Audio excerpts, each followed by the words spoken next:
অনেক দিন পর একটা খুশি সংবাদ পেলাম, সেটা আপনাদের সঙ্গে শেয়ার করব। তো এখন বাজে বিকেল 5টা।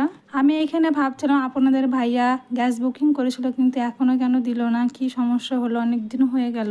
সেই সব ভাবতে ভাবতে দেখেন আমার হাতের বালাগুলি বারবার বের করছি, আবার হাতে পরে নিচ্ছি। এই বালাগুলি বিয়েতে আপু দিয়েছিল, অনেক বড় ছিল, আমি পরলে এইভাবে খুলি আর পরি। তো আপনারা কারা করেন বলবেন। তারপর গেলাম আরিজ উঠেছি কিনা দেখছি, এখনো শুয়ে আছে আমার মিষ্টি বাবু সোনা, উঠলেই চঞ্চল শুরু হয়ে যাবে। আর এই সময়টাইতে আপনাদের ভাইয়া কল করে জানিয়ে দিল যে গ্যাসটা পাওয়া গিয়েছে, সিলিন্ডার দিয়ে যাবে। তো আমি অনেক খুশি। সেই খুশিতে গিয়ে ওভেনটা আমি আবার পরিষ্কার করতে শুরু করে দিয়েছি। অবশ্য আগে থেকে পরিষ্কার করে সেটা গুছিয়ে রাখা হয়েছিল। তারপরও আমি একবার মুছে নিলাম, কারণ রাস্তায় অনেক ধুলো ওড়ে, সেগুলো এসে পড়ে।